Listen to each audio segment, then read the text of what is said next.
ಬಳಿ ಹೇಳಿಕೊಂಡದ್ದು ಒಳಿತಾಯಿತು ಎಂದು ಸಂತೋಷವೂ ಆಯಿತು.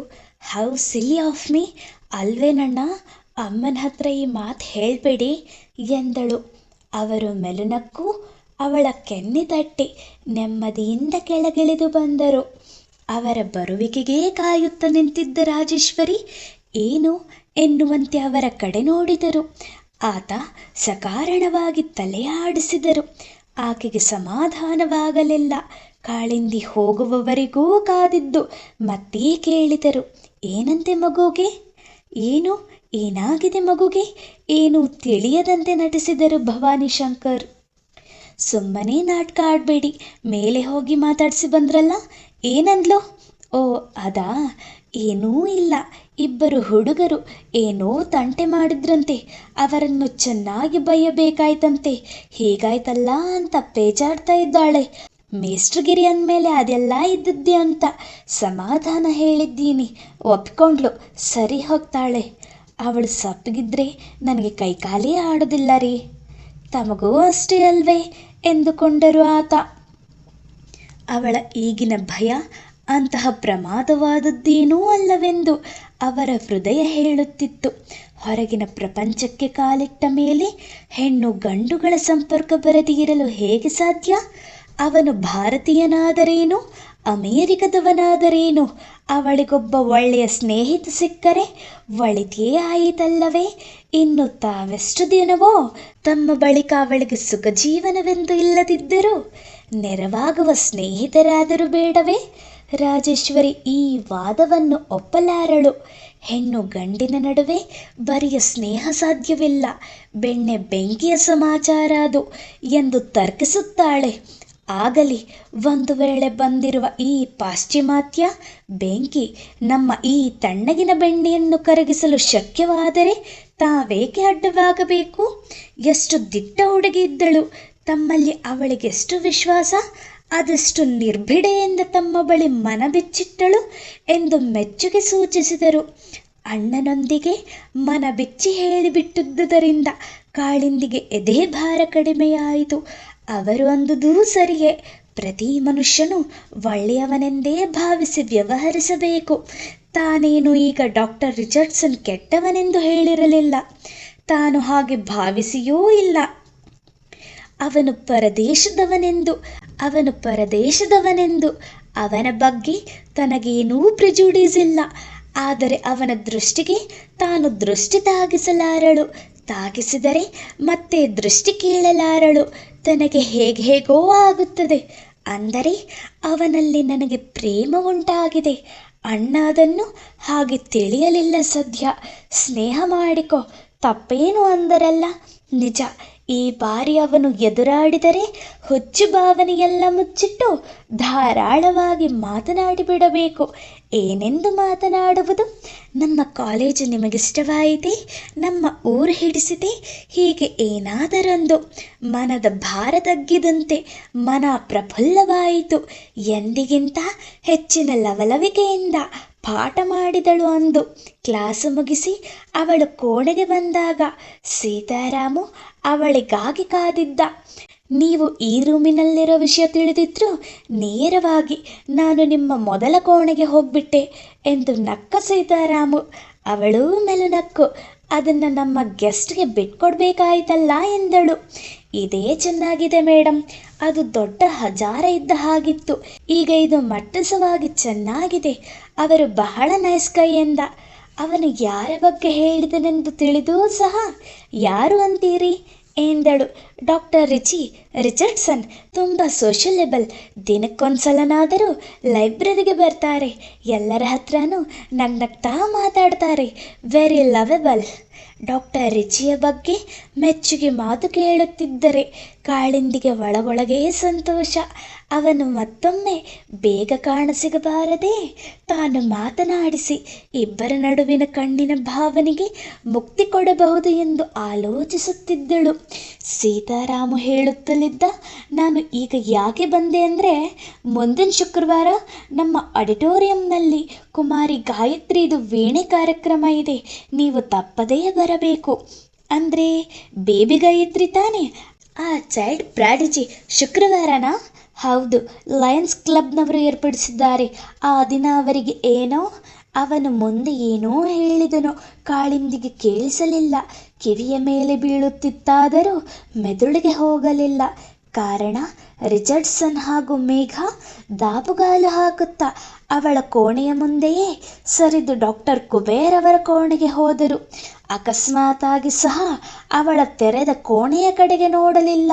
ಎಲ್ಲೋ ಕಾದಿದ್ದ ಮದನ ಕಾಳಿಂದಿಯ ಹೃದಯಕ್ಕೆ ಪ್ರೇಮ ಮತ್ಸರದ ಬಾಣ ಹೊಡೆದ. ತಾನು ಅವನನ್ನು ಕಾಣಲೆಂದು ಇಲ್ಲಿ ತವಕಿಸುತ್ತಿದ್ದರೆ ತನ್ನನ್ನು ನಿರ್ಲಕ್ಷಿಸಿ ಮೇಘಾಳೊಂದಿಗೆ ಕುಬೇರರ ಕೋಣೆಯಲ್ಲೇನು ಕೆಲಸ? ತನ್ನ ಕೋಣೆಯ ಕಡೆಗೂ ನೋಡದೆ ಸರಸರ ಹೋಗುವಂತಹ ತುರ್ತು ಕೆಲಸವೇನು ಅವರ ರೂಮ್ನಲ್ಲಿ? ಬೇಡ, ಅವನು ತನ್ನನ್ನು ನೋಡುವುದೇ ಬೇಡ. ಅವನನ್ನು ಮಾತನಾಡಿಸಿ ತನಗೆ ಆಗಬೇಕಾದುದಾದರೂ ಏನು? ಮೇಘಾಳ ಸಂಗಡವೇ ಇರಲಿ. ಅವನು ಹಿಂತಿರುಗುವ ವೇಳೆಗೆ ತಾನು ಅಲ್ಲಿರುವುದೇ ಬೇಡ. ಹೌದು, ಅದೇ ಸರಿ. ಸೀತಾರಾಮು, ಗಾಯತ್ರಿ ವೇಣಿಗೆ ಬರ್ತೀನಿ ಶುಕ್ರವಾರ. ನೀವು ಲೈಬ್ರರಿಗೆ ತಾನೇ ಹೋಗ್ತಿದ್ದೀರಿ? ನಾನೂ ಬರ್ತೀನಿ. ಸ್ವಲ್ಪ ಕೆಲಸವಿದೆ, ಹೇಳಿ ಹೋಗೋಣ. ಯಾವ ಪುಸ್ತಕ ಹೇಳಿ? ನಾನು ತೆಗೆದಿರಿಸ್ತೀನಿ. ನೀವು ನಿಧಾನವಾಗಿ ಬಂದು ತಗೋಬಹುದು. ಇಲ್ಲ, ನಾನು ಹಾಗೇ ನಿಮ್ಮ ಪಕ್ಕದ ಬಿಲ್ಡಿಂಗ್ನಲ್ಲಿ ಮಿಸ್ ಮಣಿ ಇದ್ದಾರಲ್ಲ, ಅವರನ್ನು ಸ್ವಲ್ಪ ಅರ್ಜೆಂಟಾಗಿ ನೋಡಬೇಕು, ನಡೀರಿ ಎನ್ನುತ್ತಾ ಅವನಿನ್ನೂ ಹೇಳುವ ಮುನ್ನವೇ ತಾನೆದ್ದು ಹೊರಟು ಬಿಟ್ಟಳು. ವಿಧಿಯಿಲ್ಲದೆ ಸೀತಾರಾಮು ಹಿಂಬಾಲಿಸಿದ. ದಾರಿಯುದ್ದಕ್ಕೂ ಗಾಯತ್ರಿಯ ವೀಣೆಯ ಬಗ್ಗೆ ಹೇಳುತ್ತಲೇ ಇದ್ದ. ಬಹಳ ಚೆನ್ನಾಗಿ ನುಡಿಸ್ತಾಳೆ ಮೇಡಮ್. 7 ವರ್ಷದವಳಿದ್ದಾಗಲೇ ಈ ಊರಲ್ಲಿ ನುಡಿಸಿದ್ದನ್ನು ನಾನು ಕೇಳಿದ್ದೆ. ಹೂಂಗುಟ್ಟುತ್ತಲೇ ನಡೆದಳು ಕಾಳಿಂದಿ. ಅವಳ ಮನವೆಲ್ಲ ಇಂದೇ ತಾನು ತೆಗೆದುಕೊಂಡ ತೀರ್ಮಾನ ತಲೆ ಕೆಳಗಾದುದನ್ನು ಕುರಿತು ಚಿಂತಿಸುತ್ತಿತ್ತು. ಲೈಬ್ರರಿಯ ಬಳಿ ಸೀತಾರಾಮು ಒಳ ಹೊಕ್ಕ. ಕಾಳಿಂದಿ ಹೊರಗಡೆಯೇ ನಿಂತಳು. ಮುಂದಕ್ಕೆ 2 ಹೆಜ್ಜೆ ಹಾಕಿದಂತೆ ಮಾಡಿದಳು. ಮಣಿಯನ್ನು ಕಾಣುವ ಕೆಲಸವೇನು ಅವಳಿಗಿರಲಿಲ್ಲ. ಈ ವೇಳೆಗೆ ರಿಚಿ ಹಿಂತಿರುಗಿರುತ್ತಾನೆ. ತಾನಿನ್ನು ನಡೆದು ಹೋಗಲು ಕೆಲ ನಿಮಿಷ ಬೇಕು. ಆ ವೇಳೆಗಂತೂ ಅವನು ಹೋಗಿಯೇ ಇರುತ್ತಾನೆ ಎಂದು ಹಿಂತಿರುಗಿ ಕಾಲೆಳೆಯುತ್ತಾ ತನ್ನ ಕೋಣೆಗೆ ಬಂದಳು. ಬಂದು ಪೆಚ್ಚಾದಳು. ಕುಬೇರನ ಕೋಣೆಯೊಳಗಿಂದ ಇನ್ನೂ ದನಿಗಳು ಕೇಳಿಸುತ್ತಲೇ ಇದ್ದವು. ಈ ಬಿಸಿಲಿನಲ್ಲಿ ತಾನು ವೃಥಾ ನಡೆದು ಹೋಗಿ ಬಂದಂತಾಯಿತು. ಎಲ್ಲವೂ ವ್ಯರ್ಥ. ಥತ್, ಯಾಕೋ ಯಾವುದು ಸರಿಯಾಗುತ್ತಲಿಲ್ಲ ಎಂದು ಪೇಚಾಡಿಕೊಂಡಳು. 1-2 ನಿಮಿಷಗಳಲ್ಲಿ ಮೇಘ ಹೊರಗಡೆ ಬಂದಳು. ಬಂದವಳು ಕಾಳಿಂದಿಯ ಕೋಣೆಗೆ ಬಂದಳು. ಕಾಳಿಂದಿ, ಕ್ಲಾಸ್ ಇತ್ತಾ? ರಿಚಿ ನಿಮ್ಮನ್ನ ಪರಿಚಯ ಮಾಡಿಕೊಳ್ಳೋಣ ಅಂತ ಬಂದರು. ಮೊದಲು ಕುಬೇರನ ರೂಮ್ಗೆ ಹೋದ್ರು. ಅಲ್ಲಿಂದ ಇಲ್ಲಿ ಬಂದ್ರೆ ನೀವಿರಲಿಲ್ಲ ಎಂದು ವಿವರಣೆ ನೀಡಿದಳು. ಮಿಕ್ಕೆಲ್ಲರನ್ನೂ ಪರಿಚಯಿಸಿಕೊಂಡು ಆಯ್ತಲ್ಲ, ಮತ್ತಿನ್ನೇನು? ಎಲ್ಲರನ್ನೂ ಆಗಿಲ್ಲ, ಒಬ್ಬಿಬ್ರು ಇರಲಿಲ್ಲ, ಇಲ್ಲಿ ನೀವಿಲ್ಲ, ಡಿಸಪಾಯಿಂಟ್ ಆದ್ರು. ಇನ್ನೊಂದ್ಸಲ ನೋಡ್ತೀನಂತ ಹೊರಟು ಹೋದ್ರು. ಕಾಳಿಂದಿಗೆ ಗೆಲುವಾಗಿತ್ತು. ತನ್ನನ್ನು ಮೊದಲು ನೋಡದೆ ಹೋದುದರಿಂದ ಅವನು ಬಂದಾಗ ತಾನಿರಲಿಲ್ಲ. ಹಾಗೇ ಆಗಬೇಕು. ಯಾರ ಪರಿಚಯನೂ ಅಗತ್ಯವೇ ಇಲ್ಲ ನನಗೆ ಅಂತ ಅಂದಿದ್ರಂತೆ. ಒಂದು ದಿನ ಸದ್ದಕ್ಕೆಂತ ಹಾಗಂದಿದ್ರು. ಎಂದೆಂದಿಗುಂತ ಅಲ್ಲ. ಮೇಘ ರುಚಿಯನ್ನು ವಹಿಸಿ ನೋಡಿದಳು. ಸರಿ ಬಿಡಿ, ಮುಕ್ತಾಯ ಹೇಳಲು ನೋಡಿದಳು ಕಾಳಿಂದಿ. ಆ ವಿಷಯ ಮುಕ್ತಾಯವಾದರೂ ಮೇಘ ಮಾತು ಮುಂದುವರೆಸಿದಳು. ಡಾಕ್ಟರ್ ಕುಬೇರ್ ಬಹಳ ಬದಲಾಗಿರೋ ಹಾಗೆ ಕಾಣುತ್ತೆ. ಇವತ್ತಂತೂ ಬಹಳ ಟ್ರಿಮ್ ಆಗಿ ಕಾಣ್ತಿದ್ರು. ಬಹಳ ಫ್ರೀಯಾಗೇ ಮಾತಾಡಿದ್ರಮ್ಮ. ಬಂದಿದ್ದವನು ಫಾರಿನರ್ ಅಂತ ಇರಬೇಕು. ಇಲ್ಲ, ಕಾಳಿಂದಿ ನನ್ನ ಹತ್ರನೂ ಬಹಳ ಆತ್ಮೀಯವಾಗಿ ಮಾತಾಡ್ತಿದ್ರು.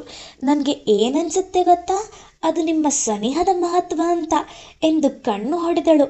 ಮೇಘ, ಪ್ಲೀಸ್, ನೀವೇನೇನೋ ಮಾತಾಡ್ಬಿಡ್ತೀರಪ್ಪ. I don't like it. ಅಸಹನೆ ತೋರಿದಳು ಕಾಳಿಂದಿ. ನಾನು ನಿಮಗೆಂತ ಹೇಳ್ತಿಲ್ಲ ಕಾಳಿಂದಿ.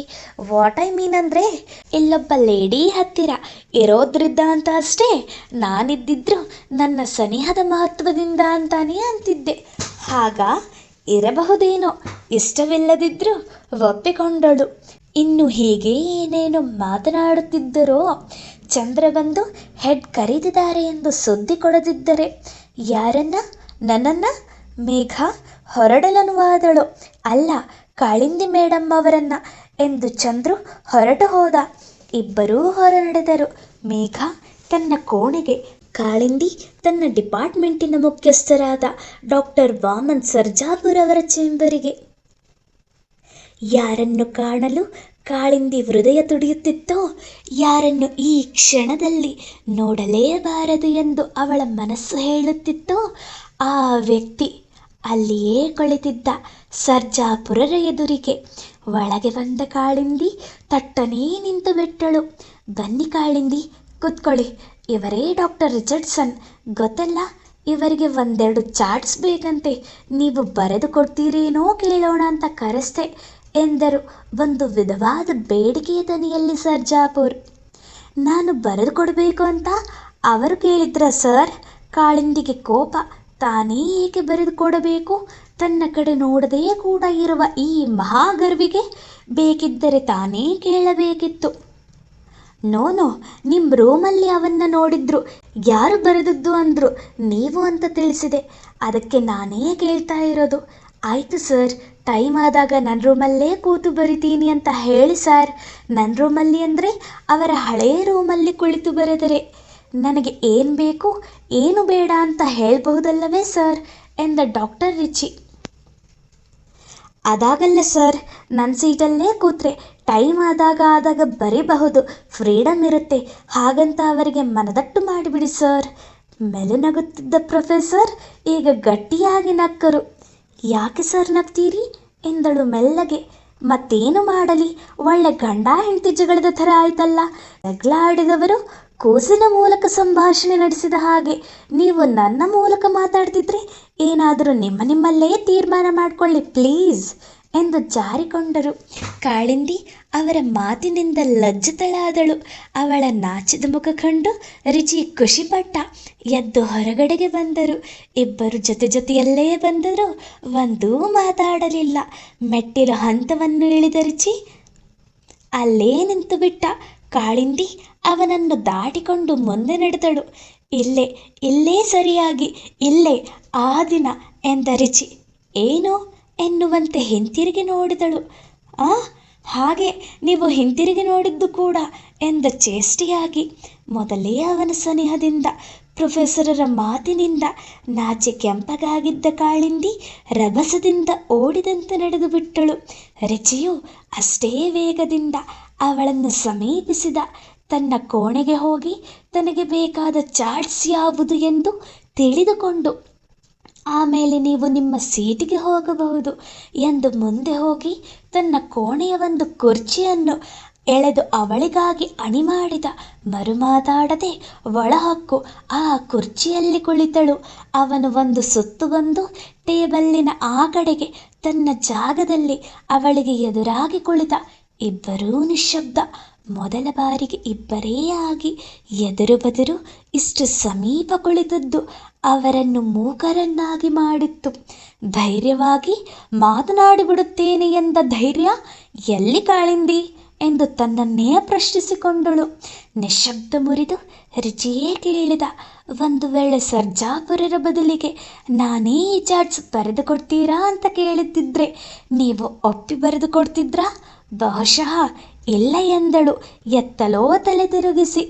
ಈಗ ನನಗೆ ಯಾವ ಚಾರ್ಟ್ಸೂ ಬೇಡ, ಸುಮ್ಮನೆ ನಿಮ್ಮನ್ನು ಇಲ್ಲಿ ಕರೆಸೋಕೆ ಹೇಗೆ ಮಾಡಿದೆ ಅಂತ ಹೇಳಿದ್ರಿ, ಏನು ಮಾಡ್ತೀರಾ? ಪಕ್ಕನೇ ತಲೆ ಎತ್ತಿ ಅವನನ್ನು ನೋಡಿದಳು. ಇಂಥ ಮೋಸವೇ? ಆದರೆ ಅವನು ತುಂಟನಗೆ ನಗುತ್ತಿದ್ದ. ಯಾಕೋ ಹಾಗಲ್ಲವೆನಿಸಿತು. ನೀವು ಅಷ್ಟು ದುಷ್ಟ ಮನಸ್ಸಿನವರು ಇರಲಿಕ್ಕಿಲ್ಲ ಎಂದಳು ತಲೆ ತಗ್ಗಿಸಿ. ಹಾಗಾದರೆ ನಾನು ಒಳ್ಳೆಯವನೇ? ಮತ್ತೆ ಚೇಷ್ಟೆಯ ಪ್ರಶ್ನೆ. ಅವಳು ಉತ್ತರಿಸಲಿಲ್ಲ. ಕಾಳಿಂದಿ, ಉತ್ತರ ಕೊಡಿ. Kalindi, are you scared of me? ನಾನಂದ್ರೆ ನಿಮಗೆ ಭಯಾನಾ? ತಲೆಯನ್ನು ಅವಳೆಡೆಗೆ ಬಾಗಿಸಿ ಪಿಸುದನಿಯಲ್ಲಿ ಕೇಳಿದ. ಇಲ್ಲಪ್ಪ, ಖಂಡಿತ ಇಲ್ಲ. ಅವನಿಗೆ ಕೇಳಿಸಲೇ ಇಲ್ಲ ಎನ್ನುವಷ್ಟು ಮೆಲುದನಿ. ಹಾಗಾದರೆ ಎತ್ತಲೋ ನೋಡಿ ಯಾಕೆ ಮಾತಾಡ್ತೀರಾ? ನನ್ನ ಕಡೆ ನೋಡಿ ಮಾತಾಡಿ. ನಾನು ನಿಮ್ಮ ಮುಖ ನೋಡುತ್ತಾ ಮಾತಾಡಬೇಕು ಕಾಳಿಂದಿ. ಮತ್ತೆ ಪಿಸದನಿಯಲ್ಲಿ ಮೆಲುವಾಗಿ ಮೃದುವಾಗಿ ಹೇಳಿದ, ಸಾಧ್ಯವಿಲ್ಲ, ನಿಮ್ಮ ಕಣ್ಣುಗಳನ್ನು ನಾನು ಎದುರಿಸಲಾರೆ. ಆ ನೀಲಕಂಗಳಲ್ಲಿ ನಾನು ಮೊಳಗಿ ಹೋಗುತ್ತೇನೆ ಎಂದು ಹೇಗೆ ಹೇಳಿಯಾಳು? ನಿಮ್ಮ ಆ ಕೆಳತುಟಿಗಳ ಮಂದಸ್ಮಿತ ನನ್ನನ್ನು ಚೇತನಳನ್ನಾಗಿ ಮಾಡುತ್ತದೆ ಎಂದು ಹೇಗೆ ಉಸಿರಿಯಾಳು? ತಲೆ ಇನ್ನೂ ತಗ್ಗಿತು. ಕಮಾನ್ ಕಾಳಿಂದಿ, ಪ್ಲೀಸ್ ತಲೆ ಎತ್ತಿ, ಗೋಗರೆದ. ಸಾಹಸದಿಂದ ನೆಟ್ಟಗೆ ಕುಳಿತು ನೇರವಾಗಿ ತಲೆ ಎತ್ತಿ ಅವನ ಕಡೆಗೆ ನೋಡಿದಳು. ಕಪ್ಪಾದ ಸ್ತ್ರೀ ಕಂಗಳು ಪುರುಷ ನೀಲಿ ನಯನಗಳೊಂದಿಗೆ ಮಿಳಿತವಾಗಿ ಎಷ್ಟೋ ಏನೇನೋ ವಿನಿಮಯ ಮಾಡಿಕೊಂಡವು.